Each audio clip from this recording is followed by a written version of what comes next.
On Christmas, my daughter-in-law served me on a disposable plate and said, "I don't even know why they're serving you. You can't do anything by yourself anyway." I ate dinner, and on Monday, she finally understood why they call me the backbone of the family. But let me tell you how it really happened.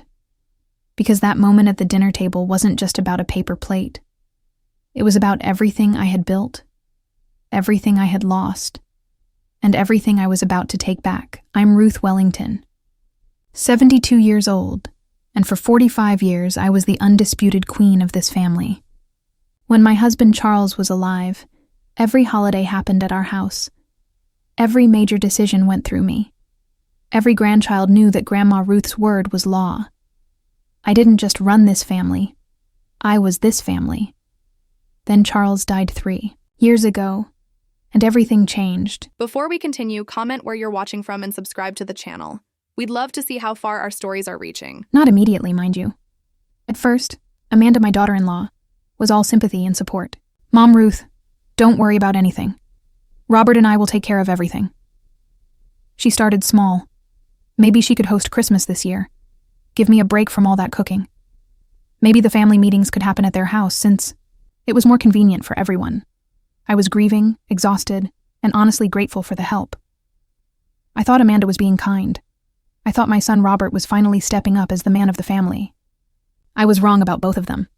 This Christmas was supposed to be like the old days. Amanda had insisted on the whole traditional spread: turkey, stuffing, cranberry sauce, the works. All the grandchildren were there, chattering and laughing. Robert was carving the turkey like his father used to do. For a moment, watching him, I almost felt like Charles was still with us. But then came dinner time, and everything fell apart. Amanda moved through the dining room like a gracious hostess, setting down the good china for everyone. Robert got the blue and white plates that had been my wedding set. The grandchildren got the Christmas plates I'd collected over the years. Even Amanda's mother, who had flown in from Phoenix, got proper dinnerware. Then Amanda reached into a cabinet and pulled out a paper plate. Not just any paper plate. One of those flimsy white ones you use for church picnics. She set it down in front of me with a smile that didn't reach her eyes. "There you go, Mom Ruth," she said, loud enough for everyone to hear.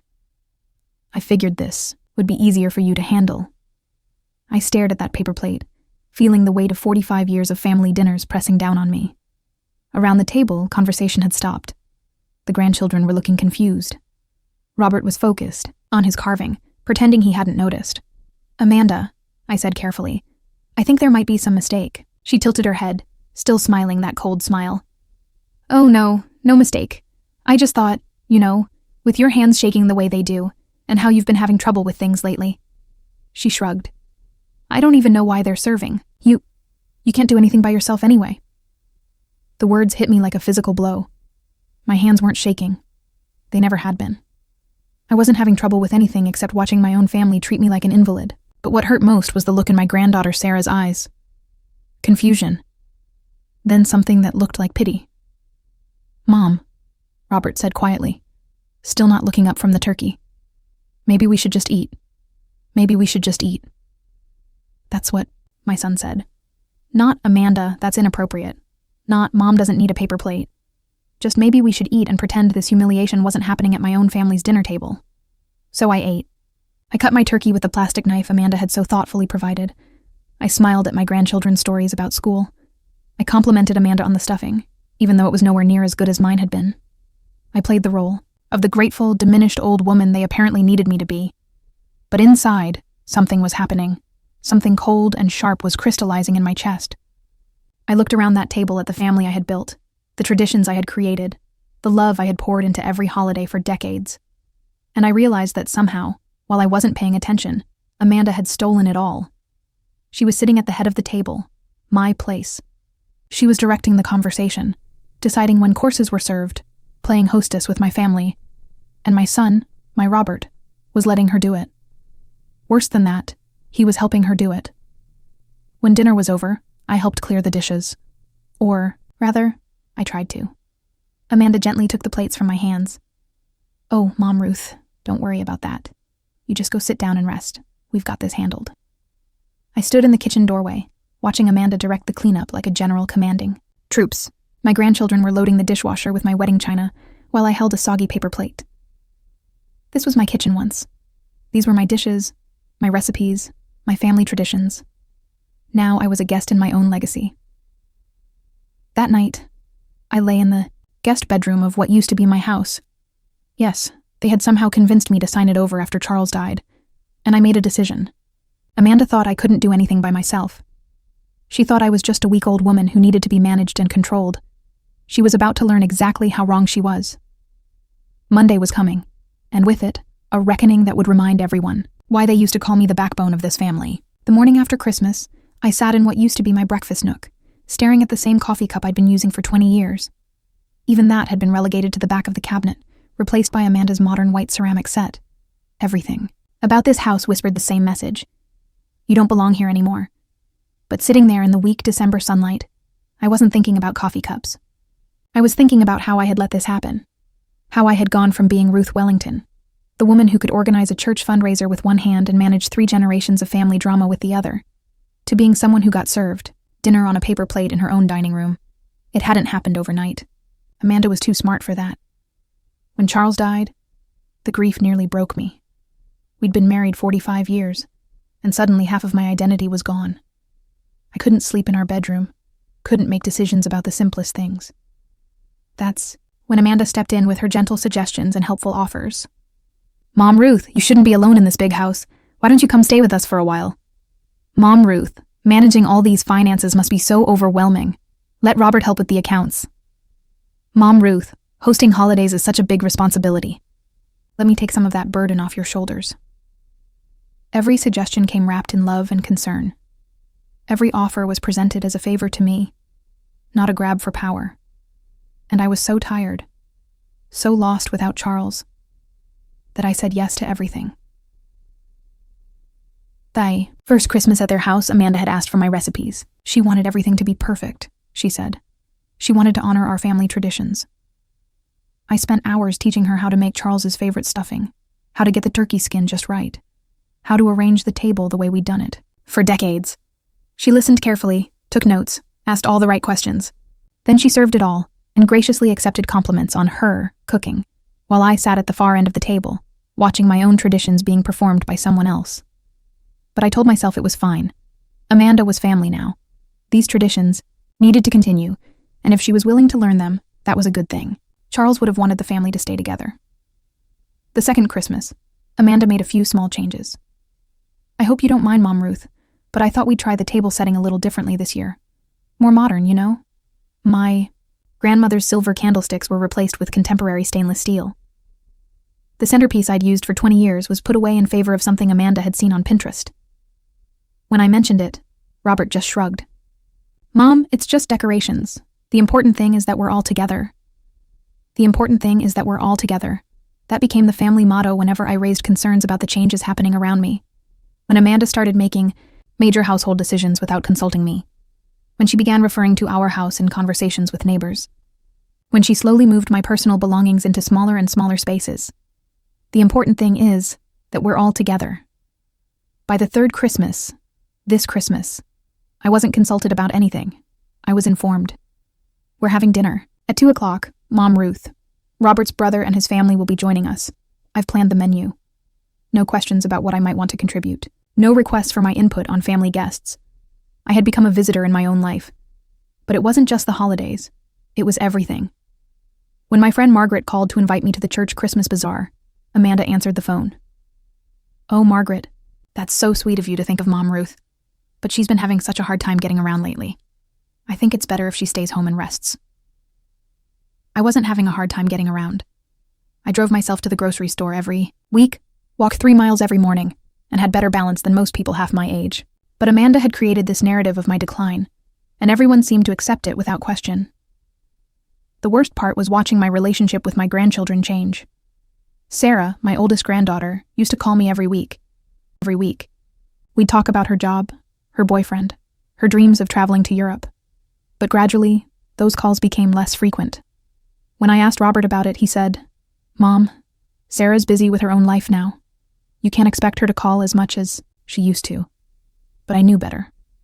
I'd heard Amanda on the phone with Sarah, her voice full of concern. Grandma Ruth has been so forgetful lately.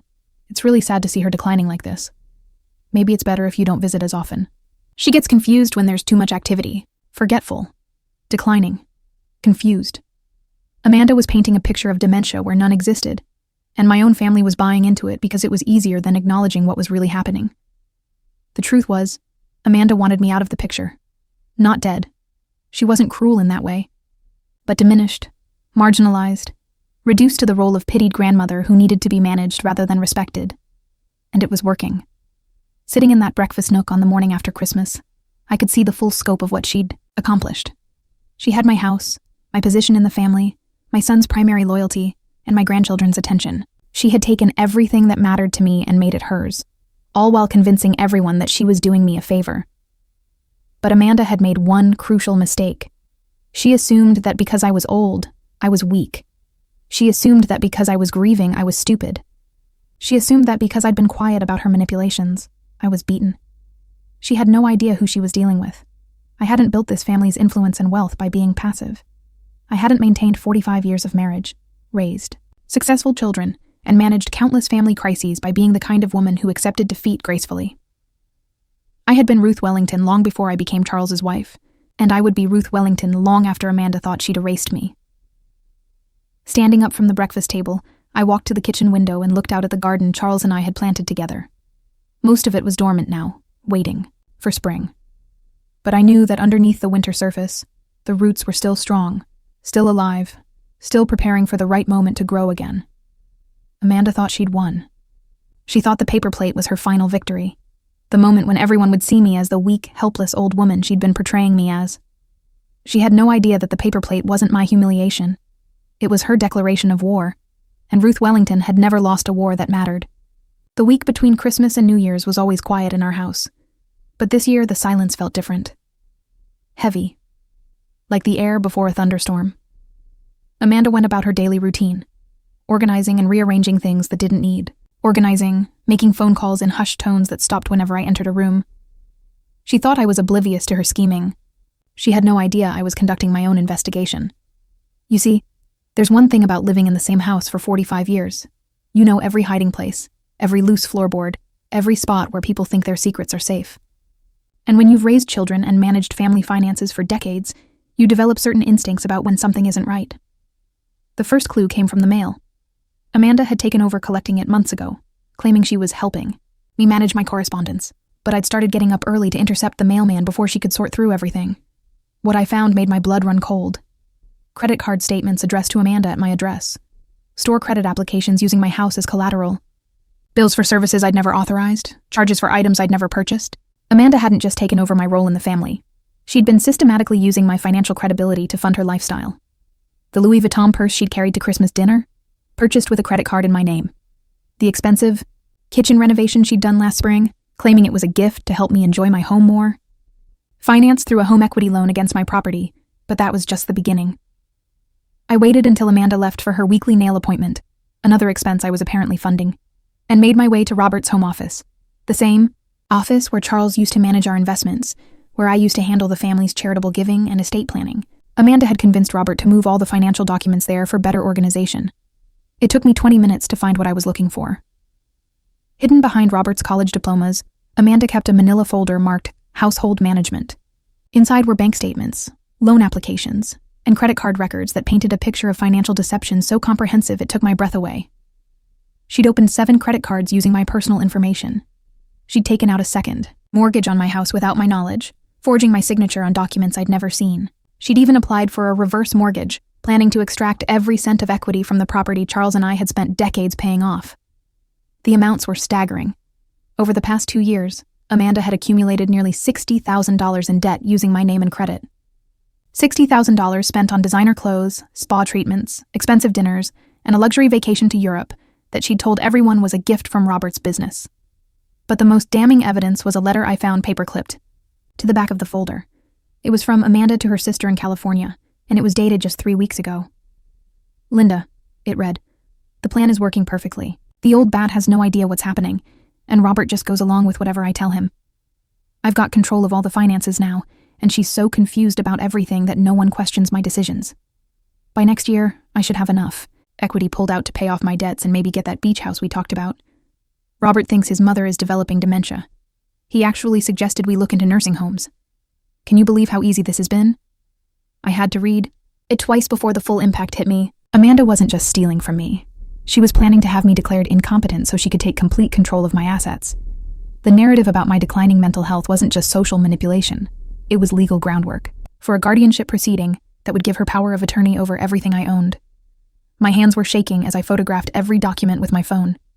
I'd learned to use the camera function when my youngest granddaughter taught me last year, though Amanda had discouraged it, saying technology was too confusing for someone my age. The irony wasn't lost on me. Amanda had underestimated my capabilities in every possible way. But the financial documents weren't the only secrets I uncovered that week. On Thursday, while Amanda was at her book club, another social engagement I was apparently too fragile to attend, I decided to explore the rest of the house more thoroughly.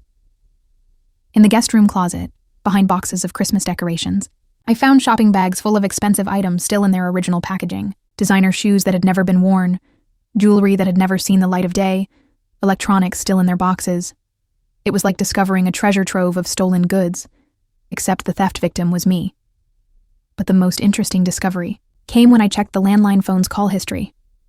Amanda thought I didn't know how to access it, but Charles had shown me years ago when we were trying to track down nuisance calls.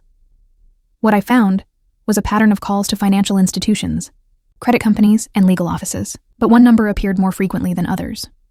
When I traced it back, I discovered it belonged to a law firm specializing in elder care and guardianship proceedings. Amanda had been consulting with lawyers about having me declared incompetent that night. I lay in bed, listening to Amanda and Robert's muffled conversation through the thin walls. They thought I was asleep, but I caught enough fragments to understand what they were discussing. Getting worse every day. Can't live independently much longer. Best thing for her own safety. Nice facility outside of town. They were planning to institutionalize me. Amanda had convinced my own son that I needed to be placed in a nursing home for my own protection. And Robert, who should have known better, who should have defended his mother, was going along with her plan. I thought about the paper plate from Christmas dinner, and suddenly it made perfect sense. It wasn't just a petty humiliation. It was evidence. Amanda was creating a record of my supposed incapacity, building a case that she could present to a judge when the time came to have me declared unfit to manage my own affairs. Every instance of her helping me, every time she'd taken over a responsibility, I was perfectly capable of handling myself, every family gathering where she'd portrayed me as confused or fragile. It was all part of a calculated campaign to strip away my independence. But Amanda had made a fatal error in her planning. She'd assumed I was the same grief-stricken, passive woman who'd let her take control 3 years ago. She had no idea that beneath my quiet acceptance, I'd been watching, learning, and preparing. Charles used to say that the best defense was a good offense. He'd learned that lesson in business, but it applied to family warfare as well. Amanda wanted to play games with legal documents and financial manipulation? Fine. But she was about to discover that I'd been playing those games longer than she'd been alive. And I'd never lost a match that mattered. The question wasn't whether I could stop her. The question was how thoroughly I was going to destroy her plans, and whether I'd leave her with anything resembling dignity when I was finished. Looking at those bank statements and loan documents, listening to her casual cruelty in that letter to her sister, remembering the contempt in her voice when she'd handed me that paper plate, I realized something important. I wasn't interested in leaving her dignity intact. Chapter 4. The Counterstrike Monday. Morning arrived with a crisp January bite that reminded me of the winters when Charles and I first moved into this house. I'd always loved January. The clean slate feeling, the sense of new beginnings. This January would be no different, except the new beginning would be Amanda's education in who she was really dealing with. I waited until Robert left for work, and Amanda settled into her morning routine of online shopping and spa appointment scheduling. Then I made my first call. Henderson, Michaels & Associates. How may I help you? This is Ruth Wellington. I need to speak with James Henderson immediately. There was a pause. James had been my attorney for 25 years, handling everything, from Charles's business contracts to our estate planning, but Amanda had convinced Robert that I was too confused to manage my own legal affairs anymore. Mrs. Wellington? I haven't heard from you in months. Are you feeling better? Better. As if I'd been sick instead of systematically isolated from my own life. James, I need you to come to the house this morning. Bring Sarah with you. Sarah was his paralegal, and more importantly, she was a notary. And James, come to the kitchen door. Don't ring the front doorbell. An hour later, I was sitting at my kitchen table with two people who'd watched Amanda's manipulation unfold from the outside, powerless to intervene because they'd been told I was no longer competent to make my own decisions. "Ruth," James said, carefully, "Robert told me you've been having some memory issues. He said you've been confused about financial matters." I slid the manila folder across the table. "The only thing I've been confused about is how I raised a son who would let his wife steal from his own mother." James's expression changed as he flipped through the photographs I'd taken of Amanda's fraudulent documents. Credit card applications in my name, forged signatures on loan papers, bank statements showing systematic theft over 2 years. "My God, Ruth, this is identity theft. This is elder abuse. This is..." He looked up at me, his professional composure cracking. "This is criminal." "It gets worse." I handed him the printed copy of Amanda's letter to her sister. "She's been planning to have me declared incompetent so she can take complete control of my assets. And my son has been helping her do it." Sarah gasped as she read the letter. "Mrs. Wellington, this is evidence of a conspiracy to commit fraud. You could have her arrested." "Could have her arrested?" I smiled, and there was no warmth in it. "Sarah, dear, I'm going to have her arrested. But first, I'm going to make sure she understands exactly what she's lost." I had James draw up new legal documents that afternoon, a revoked power of attorney that stripped Robert of any authority over my finances, a new will that excluded Amanda entirely and severely limited Robert's inheritance. Most importantly, an emergency order freezing all accounts associated with my name and requiring court approval for any future financial transactions. But the legal maneuvering was just the beginning. Tuesday morning, I made another call. This one to Detective Maria Santos at the Financial Crimes Unit. I'd met Maria at a charity fundraiser 2 years ago, back when I was still actively involved in community organizations, before Amanda decided I was too fragile for such activities. "Mrs. Wellington, I remember you from the Children's Hospital benefit. How can I help you?" "Maria, I need to report identity theft and financial elder abuse. Can you come to my house this afternoon?" "And Maria, I have extensive documentation." While I waited for the detective, I made my third call of the day. This one to my granddaughter Sarah. "Grandma Ruth." Her voice was warm but cautious. "How are you feeling?" "I'm feeling quite well, sweetheart. Well enough to know that your stepmother has been lying to you about my health." Silence. Then quietly, "What do you mean?" "I mean, I'm not developing dementia. I'm not confused or forgetful. I'm not declining mentally or physically. What I am is furious that my own family has been treating me like an invalid based on that woman's lies." "But Grandma," Amanda said, "Amanda has been stealing money from me for 2 years. She's forged my signature on legal documents and used my credit to fund her shopping addiction. She's been planning to have me committed to a nursing home so she can steal my house." I could hear Sarah's sharp intake of breath. "That can't be true." "Come to dinner tomorrow night, Sarah. Come alone and I'll show you the proof. Then you can decide for yourself whether your grandmother is the confused old woman Amanda claims I am, or whether you've been lied to about everything." That afternoon, Detective Santos spent 2 hours photographing documents and taking my statement. She was thorough, professional, and increasingly angry as the scope of Amanda's fraud became clear. "Mrs. Wellington, this is one of the most systematic cases of financial elder abuse I've seen. The amounts involved, the length of time it's been, going on, the level of planning." She shook her head. "We'll need to move carefully to make sure we can prosecute successfully. But I want you to know, this woman is going to face serious charges." "How long before you arrest her?" "We'll need a few days to coordinate with the district attorney's office and make sure all our evidence is properly documented. But soon, very soon." That evening, Amanda was in an unusually good mood. She'd spent the afternoon at the mall, using my credit, no doubt, and was bubbling with excitement about some new purchases. "Mom, Ruth, I found the most beautiful lamp for your bedroom. I thought it might help with your reading since you've been having trouble with your eyes lately." I hadn't been having trouble with my eyes, but I smiled and nodded, playing the role of grateful invalid that she needed me to play. "That's very thoughtful, Amanda. I also made an appointment for you with Dr. Brennan next week, just for a routine checkup, but I think it would be good for him to evaluate how you're doing overall." Dr. Brennan was a geriatrician who specialized in dementia care. Amanda was building her medical case for incompetency, scheduling appointments, designed to create a paper trail of cognitive decline. "Of course, dear. Whatever you think is best." That night, I heard Amanda on the phone with someone, her voice low and conspiratorial.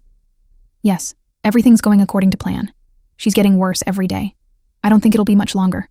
before we can make the arrangements we discussed. She was talking to someone about those arrangements, probably the nursing home she'd been researching, or maybe the guardianship attorney she'd been consulting. But Wednesday would bring some arrangements of my own. Sarah arrived for dinner exactly at 6, looking nervous and uncertain. She'd always been my favorite grandchild. Not that I'd ever told the others, because she had Charles's keen intelligence and my own stubborn streak. I served dinner on my good china.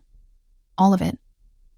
The full formal setting that Amanda had relegated to special occasions only, because it was supposedly too complicated for me to handle safely. Grandma, the table looks beautiful. I haven't seen these dishes in forever. That's because Amanda decided they were too dangerous for an old woman with shaky hands to use. I held up my hands, steady as rocks. As you can see, my hands are fine, just like my mind, my memory, and my ability to manage my own affairs. Then I showed her everything. The fraudulent credit cards, the forged loan documents, the letter to Amanda's sister, the bank statements showing systematic theft. Sarah's face went through a dozen expressions as she processed what she was seeing. Grandma, this is huge. This is criminal. Yes, it is. And tomorrow, Amanda is going to find out exactly how criminal it is. What do you mean? I smiled, and this time there was genuine warmth in it. The first time I'd felt truly happy in months. I mean that Friday morning, your stepmother is going to be arrested for identity theft, financial elder abuse, and conspiracy to commit fraud. And when that happens, she's going to discover that the confused old woman she's been manipulating for 3 years is actually the same Ruth Wellington who built this family's wealth and reputation. Sarah stared at me with new respect. Grandma, you're incredible. No, sweetheart. I'm just someone who finally remembered who she used to be before she let grief make her weak. Thursday passed quietly. Amanda went about her routine, blissfully unaware that her world was about to collapse. She even had the audacity to suggest that we should start looking at care facilities for me, since my condition was clearly deteriorating. I've found a lovely place about 30 minutes outside town, very peaceful, and they specialize in memory care. How thoughtful of you to research that for me. Friday morning, Amanda was in the kitchen making coffee when the doorbell rang. She frowned. We rarely had visitors this early, and went to answer it.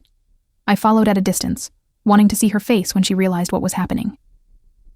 Amanda. Wellington? Yes? I'm Detective Santos with the Financial Crimes Unit.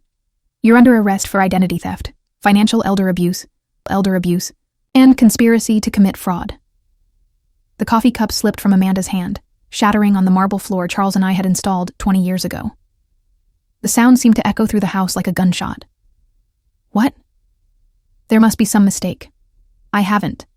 I would never. But Detective Santos was already reading her rights, and Amanda's protest faded into shocked silence as the handcuffs clicked into place. I stepped into the foyer, and Amanda's eyes met mine.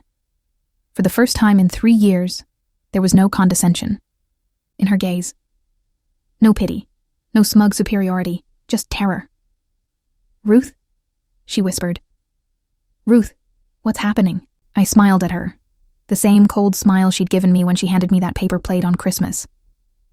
What's happening, Amanda, is that you finally understand why they call me the backbone of this family. The house felt different after Amanda was led away in handcuffs. Lighter somehow, as if the oppressive weight had been lifted from every room. I stood in the foyer for a long moment, listening to the silence that had been stolen from me for 3 years. Then Robert's car pulled into the driveway. I watched through the window as he hurried up the front steps, his face creased with panic. Someone from the police station must have called him. Good. I wanted him to arrive while the reality was still fresh, while he couldn't yet construct comfortable lies about what had happened. Mom! He burst through the front door without knocking. Mom, what's going on? They said Amanda was arrested? There has to be some mistake. I was sitting in Charles's old armchair, the one Amanda had tried to convince me to donate to charity, because it was too big for an elderly woman to get in and out of safely. I felt perfectly comfortable in it now. There's no mistake, Robert. Your wife has been stealing from me for 2 years. His face went through several expressions. Confusion, denial, anger. That's impossible. Mom, you're confused. Amanda would never... Robert. My voice cut through his protests like steel. Sit down. Something in my tone made him stop mid-sentence. Maybe it reminded him of the mother who had raised him, the woman who had commanded respect without ever having to demand it. He sat on the sofa, looking suddenly like the little boy who used to come to me when he'd broken something and needed to confess. I handed him the folder of evidence. Look at it. All of it. For 20 minutes, Robert examined the documents in silence. I watched his face change as the scope of Amanda's deception became clear. The forged signatures that he should have recognized, the credit cards opened in my name without my knowledge, the loans taken against property that belonged to me, not her. When he reached Amanda's letter to her sister, his hands actually trembled. She was planning to have you committed, he whispered. She was going to steal everything. With your help. He looked up sharply. What? You think I didn't hear you discussing nursing homes? You think I didn't notice you supporting her narrative? About my supposed mental decline? You were ready to ship your own mother off to an institution based on the word of a woman who was robbing me blind. Robert's face crumpled. Mom, I thought. She said you were getting confused, forgetting things. She said you needed help.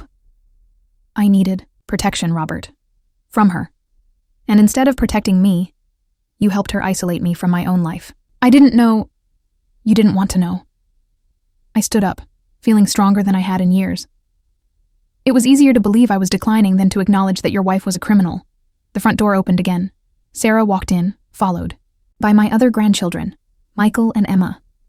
Word was spreading through the family, and they were coming to see what had happened to their grandmother. Grandma Ruth? Emma, my youngest granddaughter, looked confused and worried. Dad called and said something about Grandma Amanda being arrested. I looked at my 3 grandchildren, adults now, but still carrying the uncertainty that Amanda had planted in their minds about my capabilities. It was time to set the record straight. Yes, Amanda was arrested this morning for stealing money from me. For 2 years, she's been using my name to get credit cards and loans. She was also planning to have me declared mentally incompetent so she could steal my house. Michael frowned.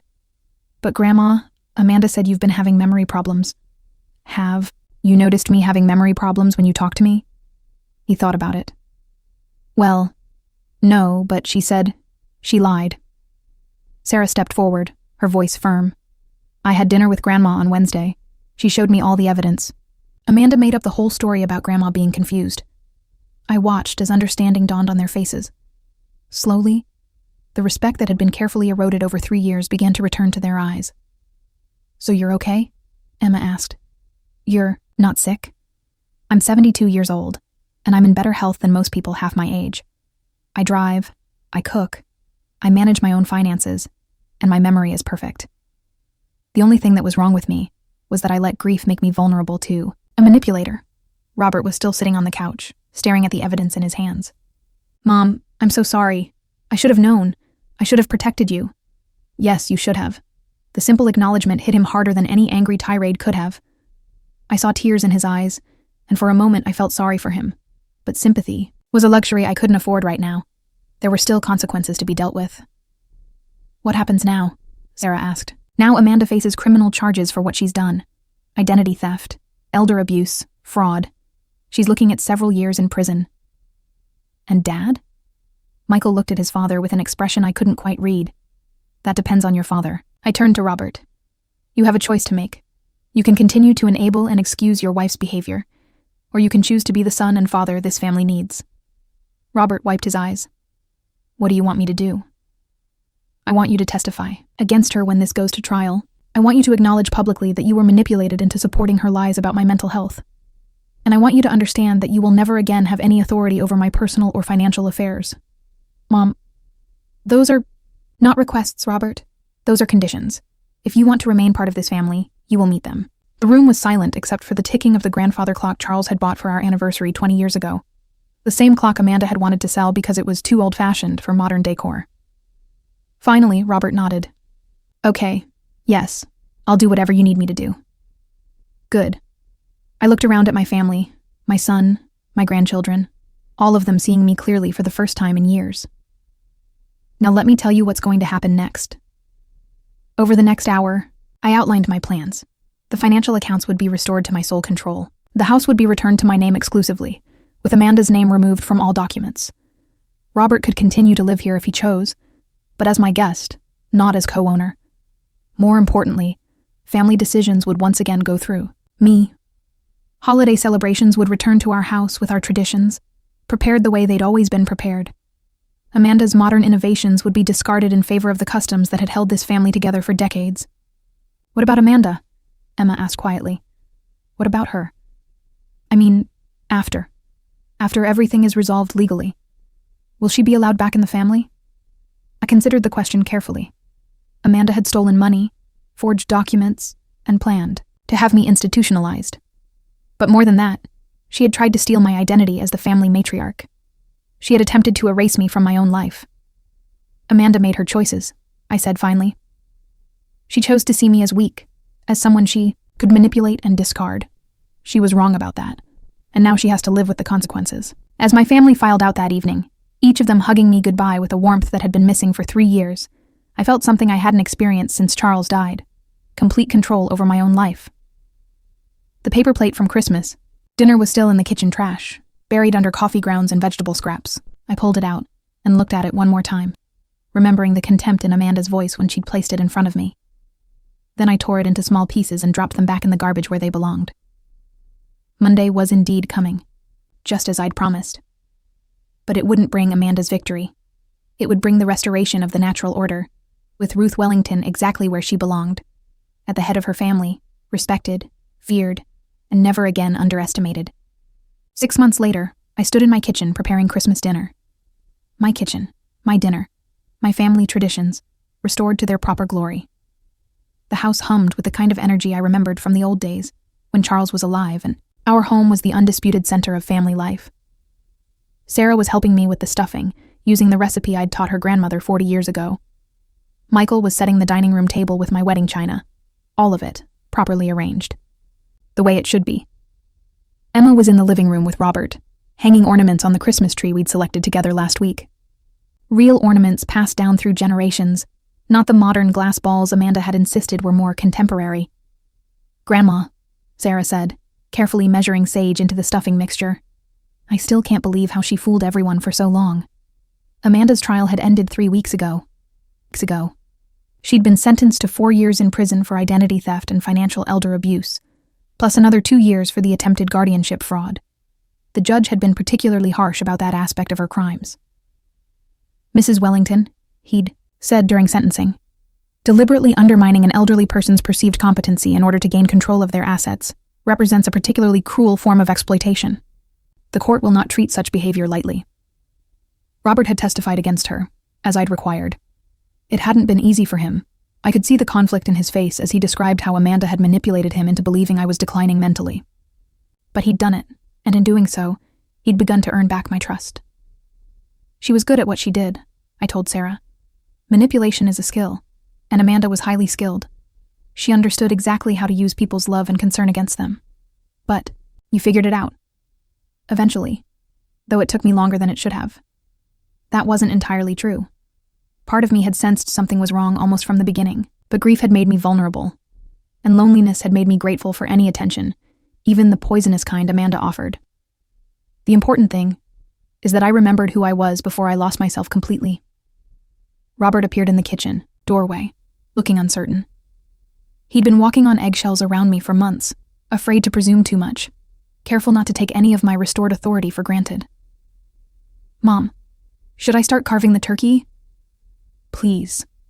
I handed him the carving knife that had belonged to his grandfather. "Use the good platter, the one with the blue roses." He nodded and headed toward the dining room. Robert had changed since Amanda's arrest. He was quieter, more thoughtful, quicker to ask permission than assume privilege. It was an improvement, though I suspected it would take years for him to fully regain the confidence I'd lost in him. The doorbell rang, and I heard Emma running to answer it. Voices in the hallway. Familiar voices I hadn't heard in my home for 3 years. Ruth, Margaret, my oldest friend, appeared in the kitchen with a bottle of wine and a smile that could have lit up the room. "Oh my goodness, it's so good to be back in this kitchen." Behind her came other friends Amanda had gradually excluded from my life. Helen from the church committee, Dorothy from the historical society. Women who had been told I was too fragile for social visits, too confused for meaningful conversation. "We've missed you so much," Helen said, hugging me tightly. When Sarah called and explained what really happened, we were furious. "That woman had us all convinced you were sick." "Well, I'm not sick, I'm not confused, and I'm not going anywhere." For the next hour, my kitchen filled with the kind of laughter and conversation that had been missing since Charles died. These women had been my support system for decades, and Amanda had systematically cut me off from all of them.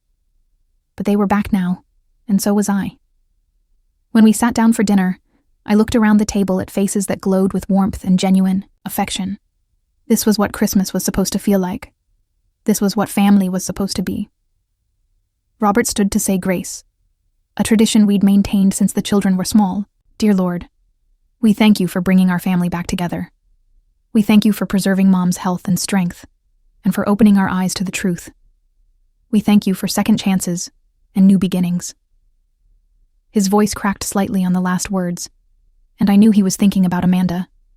Despite everything she'd done, despite the prison sentence and the public humiliation, Robert still grieved for the woman he'd thought he married. But grief was something I understood. It could make you vulnerable, but it could also make you strong. The key was learning the difference. After dinner, while the others cleared dishes and served dessert, I slipped away to my bedroom. On the dresser sat a framed photograph of Charles and me from our 40th wedding anniversary. I'd hidden it in a drawer after Amanda moved in, unable to bear the daily reminder of what I'd lost. Now it was back where it belonged. I did it, Charles, I whispered to the photograph. I got our family back. I could almost hear his voice in response, that dry chuckle he used to give when I'd accomplished something I'd set my mind to. I never doubted you would, Ruth. You were always stronger than you knew. A soft knock interrupted my thoughts. Sarah stood in the doorway, holding 2 cups of coffee. I thought you might want some. Thank you, sweetheart. I accepted the cup and gestured for her to sit on the bed beside me. Grandma, can I ask you something? Of course. Do you ever regret how it all happened? I mean, I know Amanda deserved to be punished, but the whole thing was so public, so humiliating for Dad. I considered the question carefully. Amanda's arrest had been reported in the local newspaper. The trial had drawn attention from elder advocacy groups. Robert's name had been mentioned as the son who'd failed to protect his mother from financial abuse. Sarah, when someone tries to steal your life, you don't worry about their reputation when you fight back. Amanda made choices that hurt everyone in this family. The consequences of those choices aren't my responsibility. But what if she really was just confused? What if she thought she was helping? I turned to look at my granddaughter, seeing so much of myself in her face. The same stubborn chin, the same questioning eyes that refused to accept easy answers. Read her letter to her sister again, I said gently. Does that sound like someone who was confused about her motives? Sarah was quiet for a moment. Then she nodded. No, it doesn't. Amanda knew exactly what she was doing. She planned it carefully, executed it systematically, and would have continued indefinitely if I hadn't stopped her. That's not confusion. Sweetheart, that's calculated cruelty. We sat in comfortable silence, listening to the sounds of family gathering in the rooms below, laughter from the living room, the clink of dishes being washed in the kitchen, the low rumble of conversation that comes when people who love each other feel safe together. I'm proud of you, Grandma, Sarah said finally. For fighting back. For not letting her win. I'm proud of myself too. I smiled, feeling a deep contentment I hadn't experienced in years. It took me too long to remember that I've never been the kind of woman who accepts defeat gracefully. That night, after everyone had gone home and Robert had retreated to his room, I sat alone in the living room with just the Christmas tree lights for company. The house was quiet, but it was a peaceful quiet now, not the oppressive silence that had marked Amanda's reign. On the mantelpiece, beside Charles's photograph, sat a new picture from tonight's dinner. 3 generations of my family, gathered, around the table in my dining room, eating from my china, celebrating my traditions. This was my legacy. Not the money Amanda had tried to steal, not the house she'd attempted to claim, but this. A family that knew who they were and where they came from, because I had made sure they remembered. The paper plate was long gone, discarded like the woman who'd used it to try to diminish me. In its place was something much more valuable. The knowledge that Ruth Wellington was exactly who she'd always been. The backbone of the family. The foundation everything else was built on. The woman who could be bent but never broken. Who could be challenged but never conquered. Amanda had thought she could replace me, but she'd learned too late that some positions can't be filled by imposters. They can only be inherited by those strong enough to hold them. And I was still here. Still, strong, still holding my place at the center of everything that mattered. Exactly where I belonged.